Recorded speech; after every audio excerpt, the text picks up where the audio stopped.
Yo, what's going on, everybody? Welcome back to another episode of the Realistic League Expansion Series videos featuring the Baltimore Panthers. Today, I'm gonna do half of the NBA offseason, player retirements, Hall of Fame inductees, jersey retirements, league meetings, the draft lottery, staff signing, and the NBA draft. Here are some noteworthy players that retired: Chris Paul, Kyle Lowry, Thaddeus Young, Eric Gordon, Nicholas Batum, and DeAndre Jordan, two former Panthers, Patrick Mills, Wesley Matthews, James Johnson of the Indiana Pacers, and Danny Green. Chris Paul is the only player from the 2025 retirement class to make the NBA Hall of Fame. He played 1,353 games, where he averaged 17 points per game, 4.5 rebounds, 9 assists, and 2 steals per game. He also ends his career as a 12-time All-Star. He had 11 All-NBA team selections, 9 All-Defensive team selections, and a Rookie of the Year as well. Chris Paul also gets his number 3 retired by the Los Angeles Clippers, and Kyle Lowry gets his number 7 retired by the Toronto Raptors. This is what the league meetings were looking like, and I decided to reject everything. Feel free to pause and read them. This is what the lottery odds are looking like. We had the best odds for the first overall pick at 14%, and we also have Memphis's pick at 16th. The Memphis pick stays where it was projected at 16, and the Supersonics get the 15th pick. 14 goes to the Chicago Bulls. Last year, they selected Matas Vazelis with the 11th pick. The San Antonio Spurs land the 13th pick of the 2025 NBA Draft. This will be the 6th consecutive year where the Spurs have landed in the lottery. The 12th overall pick will land to the New Orleans Pelicans. The Houston Rockets land at 11. Last year's draft pick belonged to the OKC Thunder, where they drafted Nikola Topic. This will be the first jump. Detroit Pistons jump into the top 4 as the Atlanta Hawks get the 10th overall pick. The 9th overall pick will go to the Trailblazers. The Toronto Raptors will get the 8th overall pick. Last year, their pick went to the San Antonio Spurs. The 7th overall pick will go to the Washington Wizards as the Brooklyn Nets jump into the top 4. The Phoenix Suns get the 6th overall pick. The 5th overall pick will go to the Utah Jazz, meaning that the Charlotte Hornets have jumped into the top 4. The 4th pick will go to the Detroit Pistons, meaning that the Charlotte Hornets continue to rise. The 3rd overall pick will go to the Baltimore Panthers, meaning us. I don't mind this. I just wish I had the top pick, but top 3 is not bad at all. The Charlotte Hornets will stay at 2, meaning that the Brooklyn Nets have won the NBA draft. To conclude the draft lottery, the Nets get the 1st overall pick, Hornets get 2nd, we get the 3rd and 16th overall pick. We also had the 1st pick of the 2nd round at the 33rd overall pick. Since we lost money in terms of revenue last season, I decided to bring in a new CFO, offering Ramu Weber a 4-year, $993,000 contract, and she accepts. I also decided to fire our team doctor, Patrick Harper. He only had 1 year remaining in his contract anyway, and I replaced him with Randy Martin, a much more qualified sports medicine doctor. Steve Forbes stands out as the best shooting guard available in this draft. He's projected the 2nd overall pick, so things would have to go perfect for us to get him at 3. Another player to take a look at is Isaac Ewing. This guy can potentially be our 2nd round selection. He comes in as a very good 3 and D player. As a rookie, he'll come in as a good mid-range shooter, a good 3-point shooter, and good perimeter defense off rip. One bad part about his development is he's already 23 years old. Some of these other big man prospects were nice, however, they lacked the rebounding that I was looking for in a big man prospect. Roland Henry could be a prospect worth taking with our 16th pick. He comes in as a very strong perimeter defender, a very solid post defender at his position, good athleticism at his position, solid mid-range shot, but unfortunately everything else is pretty lackluster. He's also 6'1", 21 years old, and a weak playmaker. If he was either taller or a better playmaker, he could definitely be a very good prospect worth taking. He also has an A potential, so despite his lack of size, he could still develop into a very decent point guard. Out of all the players in this draft class, with the third overall pick, I either want Stevie Johnson or Steve Forbes. Johnson is definitely a very versatile forward, 6'7", B's across the board on offense, a C defender, a good playmaker at his position as well, and solid IQ. Forbes is more versatile on the defensive end, and he is also more versatile when it comes to position, being able to run three of them. Let's head into the NBA draft, where the Brooklyn Nets hold the number 1 overall pick. With the first pick of the 2025 NBA draft, the Brooklyn Nets select Stevie Johnson from Kansas University. Definitely my number 1 player from this draft, hoping that the Charlotte Hornets don't take my number 2 player in Steve Forbes. With the second pick of the 2025 NBA draft, the Charlotte Hornets select A.C. Stewart Jr. from Boston College. He averaged 5 blocks per game as a power forward, very decent prospect for the Charlotte Hornets. Luckily for me, I get to go with my second option here with the third overall pick. We have received 19 offers, and before we make our selection, let's just take a look and see. Darius Garland is definitely a very interesting option, although I think long term, it's better to go with the third overall pick. Out of all the trades that were available to us, I think this one was the most interesting one. Robert Dillingham and a future first round pick for the third overall pick.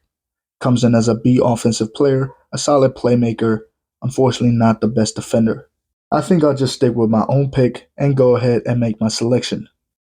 Steve Forbes is compared to NBA legend Sam Jones.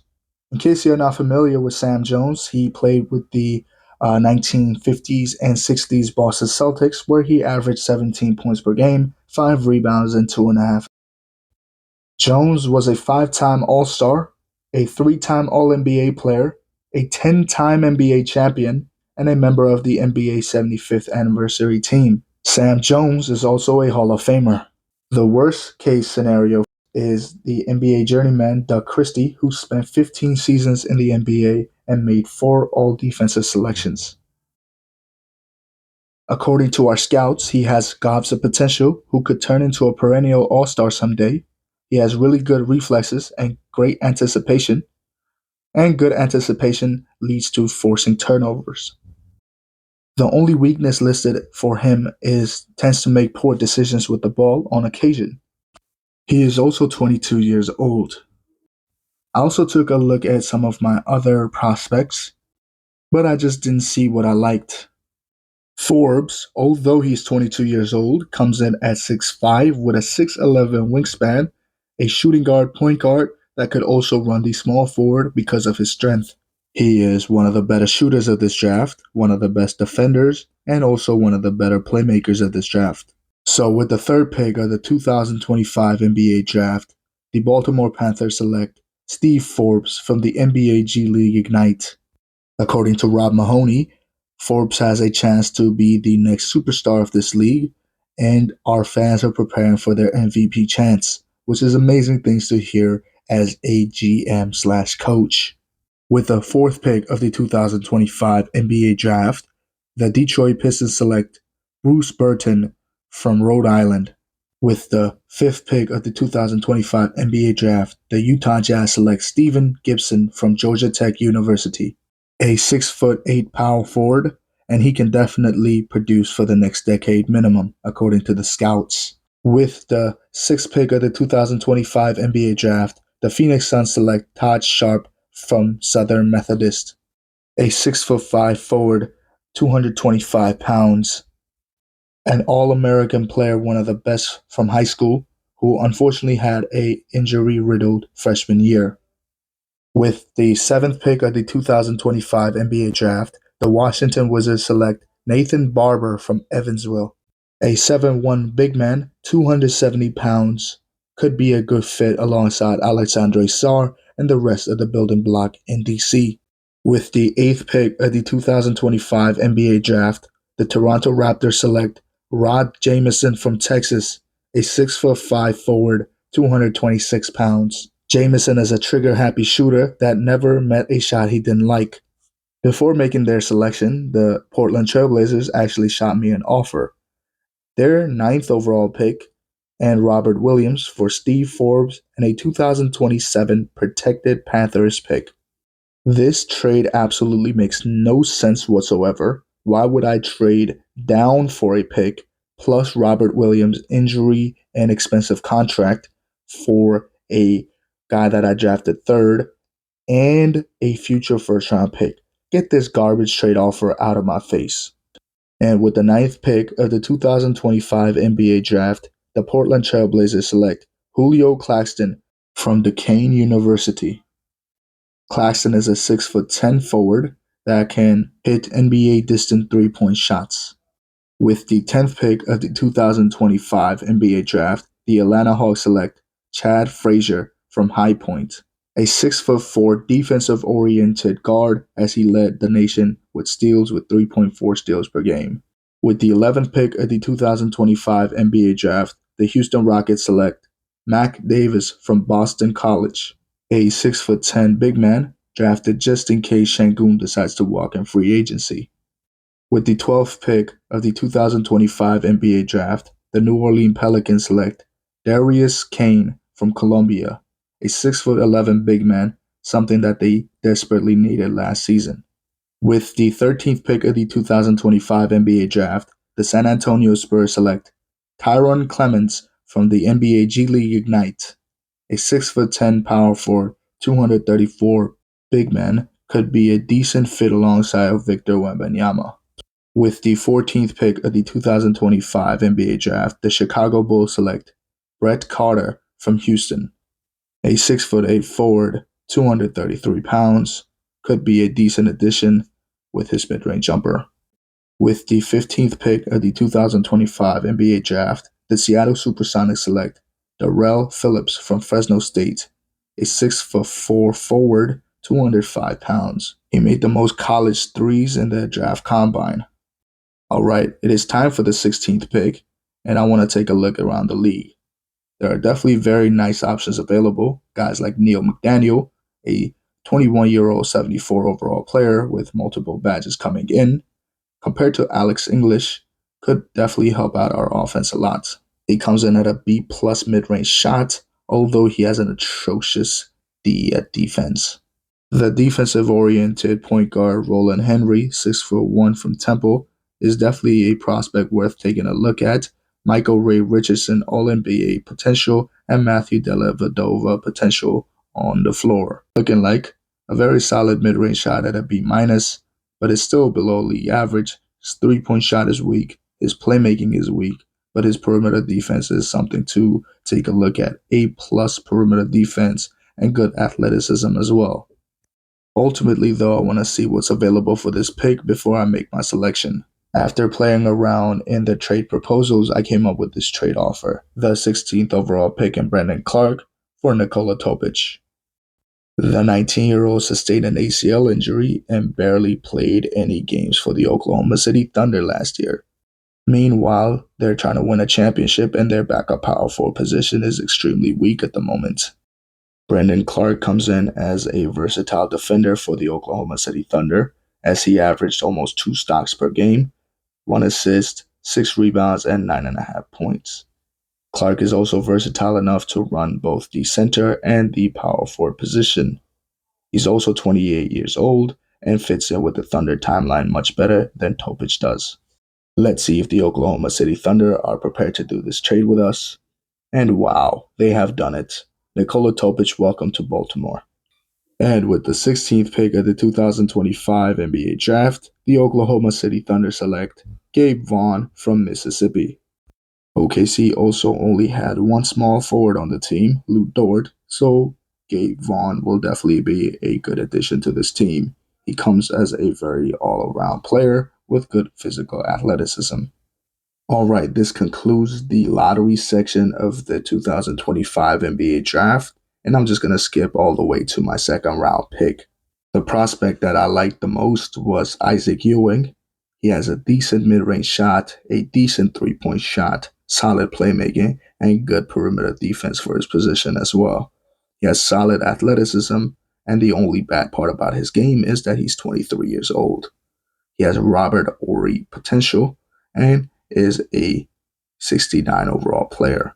His numbers in college were pretty decent as he averaged 18 points per game, 5 rebounds, 4 assists, 1 steal, and 1.5 steals per game. Robert Horry, although he was a role player for his career, was also known as one of the most clutchest players in NBA history and a 7-time champion.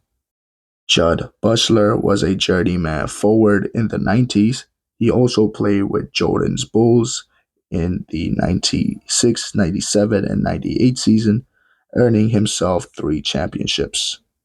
Ewing rarely needs help of a double team, playing solid man defense. He is fully able to hold his position in the paint against most defenders, and he has a nice shooting form, hitting his mid-range shots regularly. He plays good man defense, he plays good post defense, and he hits his shots regularly. What more can you ask for a role-playing forward? There's a lot of holes in his game, and plus, he is 23 years old. That's why he has fallen so far in the NBA draft. A poor handle, slow grasp of new offenses, often appears unaware, and is not a good attacker at the rim. He gets there okay. So with the 33rd pick of the 2025 NBA draft, the Baltimore Panthers select Isaac Ewing from Dartmouth University. We end the 2025 NBA draft with Steve Forbes and Isaac Ewing, and also a new acquisition from a trade, Nikola Topic. I appreciate you for watching this episode of the League Expansion Series video. Next episode, we'll tackle NBA free agency, player progression, the NBA Summer League, FIBA qualifiers, and the Hoop Summits. Once again, thank you so much for watching. Please leave a like, comment, and subscribe. It really helps me out in the YouTube algorithm space. All right, man. Peace.